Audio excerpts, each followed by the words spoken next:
నాకు ఒక కమెంట్ వచ్చింది, మస్తు పెద్ద కమెంట్ పెట్టిండు. అన్న నువ్వు కుచ్చుకున్నావా స్టెరాయిడ్స్ అని.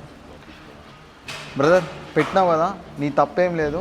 ఇవాళ రేపు కామన్ అయిపోయింది. ఎవరైనా మంచి కొంచెం ఎస్థెటిక్ ఫిజిక్ ఉన్నా, కొంచెం మంచి బాడీ ఉన్నా, లో బాడీ ఫ్యాట్ పర్సంటేజ్ ఉన్నా, అన్న నువ్వు స్టెరాయిడ్స్ తీసుకున్నారా, స్టెరాయిడ్స్ ఎన్హాన్స్డ్ ఇవంతా కామన్ అయిపోయింది. ఇంకా కొంతమంది ఇన్ఫ్లుయెన్సర్లు స్టెరాయిడ్ సిరీస్ చేయడం, నేను నాటి వాడు ఫేక్ నాటి వాడు ఎన్హాన్స్డ్ ఇవన్నీ చెప్పడం వల్ల మీకు ఫిక్స్ అయిపోయారు. న్యాచురల్లీ బాడీ బిల్డ్ చేయడం కష్టం అని. అలా ఏం లేదు. ఒక న్యాచురల్ బాడీ బిల్డర్ కానీ, ఒక న్యాచురల్ బాడీ ఎస్థెటిక్ ఫిజిక్ ఉన్నాడు ఎన్నో ఇయర్స్ కష్టం ఉంటుంది. ప్లీజ్ ఎవరిని అట్లా అనకండి, అన్న నువ్వు స్టెరాయిడ్స్ నీ న్యాచురల్ కాదు ప్లీజ్ అది అని బంద్ చేయండి. ఇంకా నువ్వు అడిగినావు కదా నేను గుచ్చుకున్నాను. అవును బై, నేను గుచ్చుకున్నా.